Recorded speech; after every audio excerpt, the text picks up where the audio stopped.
Hey everyone, welcome back to GameSpot's 2017 Year in Review. We are going to be talking about virtual reality. I'm Mike Mahardy here with Jimmy Thang. Yo. Michael Hyam. Hi.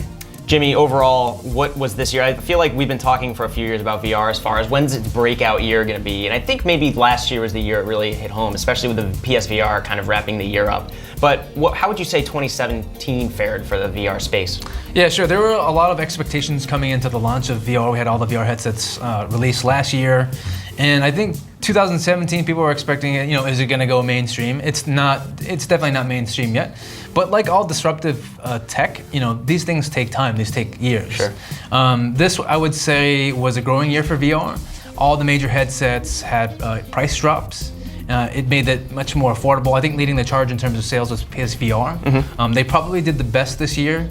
Oculus Rift, went from $800 at the beginning of the year for the bundle down to like $600, and then recently in October to like $400. Yeah, as of now, it's half the original price, right? Yeah. So like one of the major criticisms was that all these headsets were really expensive. Well, they're much more fairly priced and affordable now. In general, like any kind of exclusives that are on the near horizon that you're looking forward to?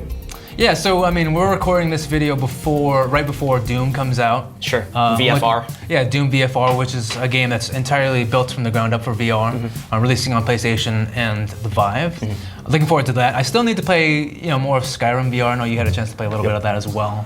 Yeah. And so there's a couple titles that I'm looking forward to. Yeah, Michael, earlier in the year, we also had Resident Evil 7 VR, which is pretty much like the flagship VR title for PlayStation VR, I would say. Like you were saying, PSVR probably had the most units sold this year. Yeah. I think that's because it's the easiest one to adapt, and it's right. PlayStation owners will say, I can play this game in VR on PSVR. It's the easiest one to explain. It's not like a huge setup that they have to go through.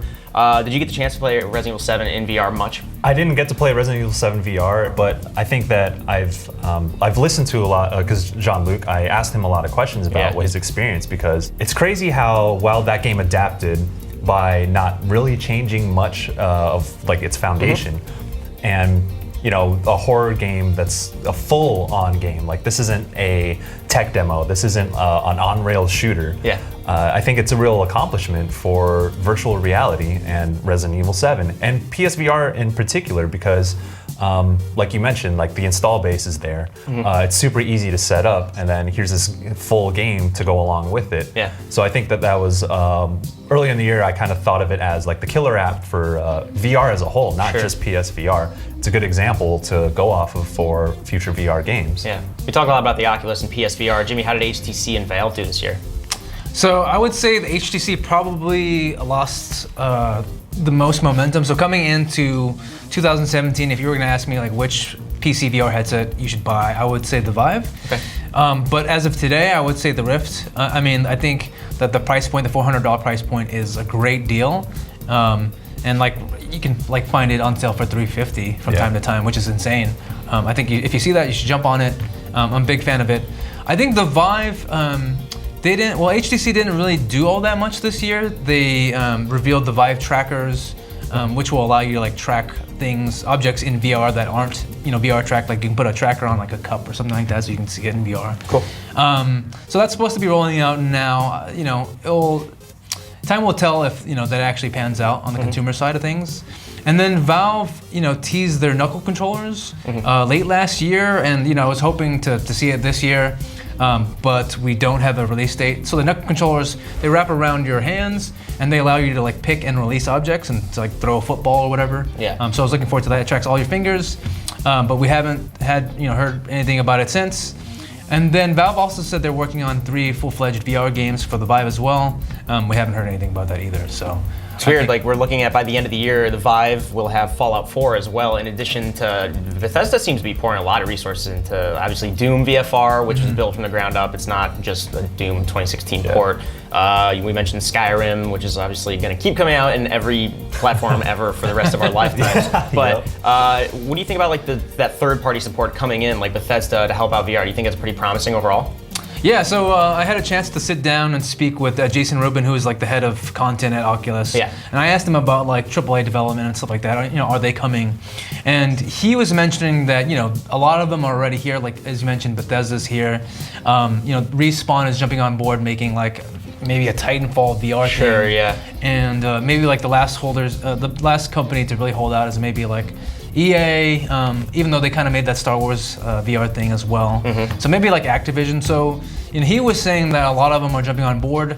The sales of the headsets are much greater now. Like I think there was reports that PlayStation VR has sold over 1.5 million headsets. So I think a lot of those big AAA companies are waiting for the market to mature a little bit more, and they're starting to jump on board now, I think. Do you think like this year that VR overall gained momentum, Michael, or do you think this was kind of a stagnant year? I don't think I would say stagnant, especially with what PSVR was able to do. Sure. I think that maybe my expectations were a little different because of what all the technologies you saw earlier in the year, like when we went to CES in January, we saw a lot of like dope technology, but that, those things take time. Yeah. And I guess my expectations weren't exactly aligned. Talking back to Resident Evil 7, when that hit in January, I was like, okay, what's the next thing? And it was kind of like waiting. And then now in the back end of the year, in December, we have Doom VFR and Fallout 4 VR, and we just got Skyrim too. So that's like, whoa, it was like 3 incredible games to play on VR. But in between, it was kind of like, there's a dearth. Yeah. I think that there's a lot of expectations for AAA games, but it's important to understand that like VR is relatively new and it has some challenges. Like developers have to figure out how to like move players through the world without making them sick and things like that. And great games take years to make often, and VR hasn't been around that long. So let it turn the corner a little bit and see where it goes.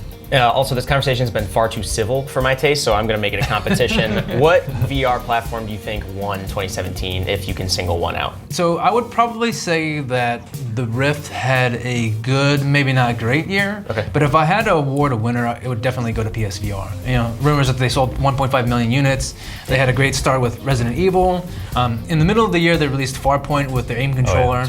And then they're releasing, they're getting Doom at the end of the year. They recently had Skyrim. Doom's going to take advantage of that new aim controller, which is really cool. So no Fallout 4, right? At least they haven't announced it yet. I think that is because, I want to say if I had to guess, it's because, so that's exclusive to the Vive. I think if I had to say why, it's because it's just more graphically demanding. And like in VR, you have to run at like 90 hertz, 90 frames per second. Skyrim is a more dated game. Exactly. Yeah. So it's easier to do that with Skyrim. And Michael, what's your take? Who do you think won? I would also say PlayStation VR. I think this is because it's an example of you don't need super high graphical fidelity for a VR platform to succeed. Yeah, it's nice to have, like we've seen on Vive and Oculus, but what you need is accessibility and an install base.